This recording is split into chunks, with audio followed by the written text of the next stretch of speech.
नमस्कार दोस्तों। आज की हमारी क्लास सस्टेनेबल डेवलपमेंट पर होगी। क्योंकि हम इंडियन इकोनॉमी पढ़ रहे हैं तो सतत विकास में आज हम के आर्थिक पहलुओं पर ज़्यादा ध्यान देंगे। तो चलिए दोस्तों शुरू करते हैं। देखिए, हम इस दुनिया के आर्थिक विकास को मोटा मोटी 3 चरणों में बांट सकते हैं। पहले आर्थिक समृद्धि, फिर आर्थिक विकास, फिर सतत विकास। देखिए, इस दुनिया में आर्थिक विकास इस 3 प्रकार चरणों से गुजरा है। सबसे पहले हम देखेंगे कि ये जो दुनिया का मुद्दा था वो सिर्फ आर्थिक समृद्धि हुआ करता था, जिसमें आय बढ़ आय को की वृद्धि को ही महत्व दिया जाता था। फिर उसके बाद आर्थिक विकास की चर्चा होने लगी, जिसमें आय के साथ मानवीय विकास की भी बात की गई। फिर तीसरा चरण ये जो वर्तमान चरण है, इसमें सतत विकास की बात की जाने लगी, जिसमें आर्थिक विकास के साथ पर्यावरणीय मुद्दों को भी शामिल किया गया। यानी आप देख रहे होंगे कि ये दुनिया मोटा मोटी 3 चरणों से होकर के गुजरी है, जिसमें 3 आवश्यकताएं प्रमुख रही हैं। तो चलिए इसको देखते हैं कि सतत विकास क्या होता है। देखिए, सतत विकास को संपोषणी विकास, धारणीय विकास भी कहते हैं। देखिए, सतत विकास का अर्थ पर्यावरण और विकास के बीच संतुलन बनाना होता है। देखिए, क्या होता है कि जब वो अर्थव्यवस्था का विकास, दुनिया की अर्थव्यवस्था अपने विकास की होड़ में लग गई, तो उन्होंने पर्यावरण का ख्याल नहीं किया और लगातार आर्थिक विकास और आर्थिक समृद्धि के जरिए पर्यावरण का प्रदूषण होता गया, जिसके बाद जो है ये सतत विकास का मुद्दा सामने आया। तो इसके बीच में पर्यावरण और विकास के बीच संतुलन सतत विकास होता है।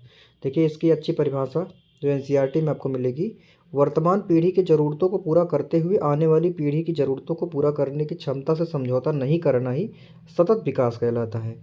यानी एक ऐसा विकास हो जो आने वाली पीढ़ियां जो हैं उनकी ज़रूरतों का भी ख्याल रखे, और ऐसा विकास जो उनकी शर्त पर ना हो, उनके विकास पर शर्त ना हो, इस प्रकार से समझौता न करना उन पीढ़ियों से ही सतत विकास कहलाता है। यानी कि भविष्य को भी ध्यान में रखकर विकास किया जाए, ऐसा विकास जो धारणीय हो, जो धारण करने योग्य हो, जो है भविष्य में आने वाले पीढ़ियों की भी आवश्यकताओं की रक्षा करे। जैसा कि इस पर शुरुआत से ही हमारी पृथ्वी को माता स्वीकार करना, और गांधी जी का जो कथन है कि धरती हमारी लालचों को पूरा करने के लिए कुछ नहीं देती, आवश्यकताओं को पूरा करने के लिए बहुत कुछ देती है, इसमें भी निहित है सतत विकास। तो आगे चल के सन 2015 में यूएन महासभा शिखर सम्मेलन में इसे अपनाया गया। इसके लिए आप जानते होंगे कि एसडीजी, एमडीजी और फिर एसडीजी गोल अपनाया गया। तो लेकिन हम यहाँ पे आर्थिक पहलुओं की बात कर रहे हैं, तो पर्यावरणीय मुद्दों को हम पर्यावरण टॉपिक में देखेंगे। इसमें आप देखते हैं सबसे मेन ध्यान देंगे कि किस प्रकार से आर्थिक विकास को ये प्रभावित करेगी। देखिए, इसके लिए हम एक अच्छा फ्लो चार्ट यूज़ कर सकते हैं। एक एक बॉक्स में हम, एक सर्किल में हम सोशल प्रोग्रेस दिखाएंगे, दूसरे में इकोनॉमिक डेवलपमेंट दिखाएंगे, तीसरे में इन्वायरमेंटल प्रोटेक्शन दिखाएंगे, और ये जहाँ पर ये तीनों मिलेंगे इनके सबसेट को सस्टेनेबल डेवलपमेंट बोलेंगे। इस प्रकार से एक अच्छा हम दिखा सकते हैं फ्लो चार्ट। आगे हम इसको देखिए एक अच्छे चित्र में समझते हैं। देखिए, सबसे पहले संपोषणी विकास या सतत विकास होगा, तो पर्यावरणीय निम्नीकरण के बिना विकास होगा, पर्यावरण का ख्याल रखा जाएगा। संसाधनों का अनुकूलतम उपयोग होगा। देखिए, मैं शुरू से बताता आ रहा हूँ कि ऑप्टिमल यूटिलाइजेशन ऑफ रिसोर्सेज बहुत ज़रूरी है अर्थव्यवस्था के लिए, ताकि ये सस्टेनेबल डेवलपमेंट बना रहे। फिर उसके बाद भावी आवश्यकताओं की पूर्ति हो, भावी पीढ़ियों की आवश्यकताओं की पूर्ति हो। ऐसा ना हो कि हम संसाधन सारे अभी ख़त्म कर दें, उनके लिए कुछ बचे ही ना। और पर्यावरण संरक्षण हो, पारिस्थितिकी पर्यावरण का विकास हो, वृक्ष लगाया जाए, उनके विकास पर ध्यान दिया जाए, जैव विविधता बढ़ाया जाए, इस तरह की चीज़ें की जाएँ। दूरदर्शी नीतियाँ बनाई जाएँ, दूरदर्शिता एवं समानता पर ध्यान दिया जाए, और उसके बाद जाकर के आर्थिक एवं सामाजिक विकास होगा। तो आप आसानी से देख सकते हैं कि किस प्रकार से संपोषणी विकास से आर्थिक विकास एवं सामाजिक विकास सृजित होगा। आगे देखते हैं। तो यहाँ पे हमने परिभाषा का टॉपिक समझ लिया। आगे देखते हैं सतत विकास के क्या उद्देश्य हैं। सतत विकास के मुख्य 3 उद्देश्य हैं: सामाजिक उद्देश्य, पर्यावरणीय उद्देश्य, आर्थिक उद्देश्य। सामाजिक में इसका सशक्तिकरण करना, गरीबी कम करना, गरीबी उन्मूलन आदि हो सकता है। पर्यावरणीय में जैव विविधता को बढ़ाना, पर्यावरण प्रदूषण कम करना, क्लाइमेट चेंज रोकना। इसके साथ फिर आर्थिक में क्या हो सकता है, ऊर्जा दक्षता बढ़ाना, आर्थिक एवं समावेशी विकास करना। ये सब पर्यावरण सतत विकास के उद्देश्य हो जाएंगे। देखिए सतत विकास के 17 लक्ष्य स्वीकार किए गए हैं। इन 17 लक्ष्य को हम मेंस के टॉपिक में अलग अलग दिखा सकते हैं। जैसे मान लीजिए कभी गरीबी के टॉपिक आ गए तो हम SDG 1 सभी रूपों में गरीबी की समाप्ति दिखा सकते हैं। कभी हेल्थ का टॉपिक आ जाए तो हम जीरो हंगर दिखा सकते हैं और इसमें गुड हेल्थ भी दिखा सकते हैं। इस प्रकार से एजुकेशन का भी टॉपिक आ जाए तो क्वालिटी एजुकेशन। इसी प्रकार से हम 17 जो हैं गोल हैं इनको देख लेंगे। इसमें से किसी एक का इस्तेमाल आप कर सकते हैं प्रश्नों के उत्तर के अनुसार। अब देखिए सतत विकास के कुछ उपाय। सतत विकास जो है, सबसे पहले देखिए, नहीं पहले इसमें चुनौती देख लेते हैं। ये सतत विकास से क्या है, देशों के बीच असमानताएं बढ़ रही हैं और इस कारण से भी सतत विकास बाधित हो रहा है। युवा बेरोजगारी दर बढ़ रही है, कार्बन डाइऑक्साइड का एमिशन लगातार हो रहा है। अब देशों के बीच असमानता बढ़ रही है तो लोग अधिक से अधिक विकास चाहते हैं तो कार्बन डाई एमिशन भी ज़्यादा है और उनके पास पैसे कम है तो उस प्रकार से पर्यावरणीय चीज़ों पर खर्च नहीं हो रहा है। तो गरीबी भी एक बहुत बड़ा कारण माना जाता है सतत विकास नहीं प्राप्त होने का। तो ये सारी चुनौतियां सतत विकास के लिए व्याप्त हैं। इनके लिए कुछ उपाय अगर सुझाने के लिए पूछ ले तो क्या क्या हो सकते हैं। तो देखिए सबसे पहला है वैकल्पिक ऊर्जा के स्रोतों का विकास, यानी नवीकरणीय ऊर्जा के स्रोत हो गए, भूतापी ऊर्जा हो गई, पवन ऊर्जा हो गई, सौर ऊर्जा। जिस प्रकार से इंटरनेशनल सोलर अलायंस वगैरह बना करके भारत और फ्रांस काम कर रहे हैं और दुनिया में विभिन्न पेरिस समझौते, ये सब चीज़ें, ये सब सतत विकास के उपाय हो जाएंगे। इसके अलावा एक कचरे का पुनर्चक्रण 3R, ये 3R हम निष्कर्ष में भी दिखाएंगे, अभी लिख सकते हैं। तो 3R मतलब रिड्यूस, रीयूज, रिसाइकिल। तो ये 3R में होंगे। इनका जो है उपयोग जो है सस्टेनेबल डेवलपमेंट प्राप्त करने के लिए किया जाएगा। और इसके साथ देखिए रिड्यूस किसी चीज़ के प्रदूषण को घटाना, रीयूज दोबारा उपयोग करना, रिसाइकिल उनको पुनर्चक्रित करना। तो ये चीज़ें हो जाएंगी। ये सब भी सतत विकास के उपाय हो सकते हैं।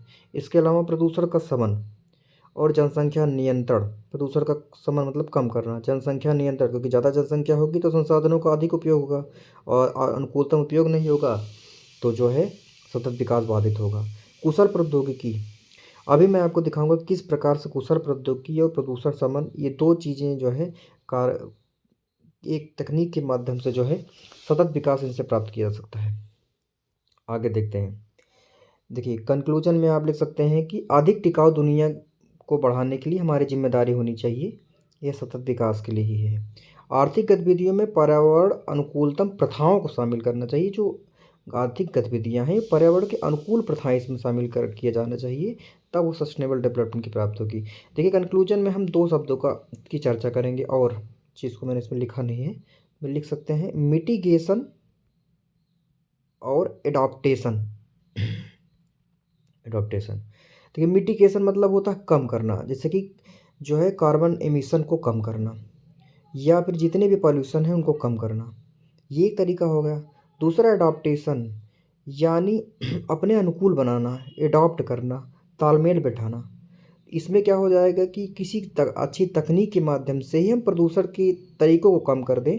जैसे कि BS6 BS4 इस तरह की, मान लीजिए एक अच्छा इंजन आ जाए और वो कम पेट्रोल खाए या कम डीजल खाए तो उससे कम कार्बन एमिशन भी कम होगा। तो एक तरह कोई एडाप्टेशन हो जाएगा। मिटिगेशन मतलब बिल्कुल से कम कर देना, उसके एमिशन के लिए मात्रात्मक प्रतिबंध वगैरह लगाना। एडाप्टेशन तकनीक को शामिल करके अपने लिए तालमेल बैठा लेना। तो ये दो तरीके हम दिखा सकते हैं कंक्लूजन में कि सतत विकास को प्राप्त करने के लिए मिटिगेशन और एडाप्टेशन तकनीकी अच्छी कारगर हो सकती है। तो यही हमने उपाय में भी देखिए लिखा था।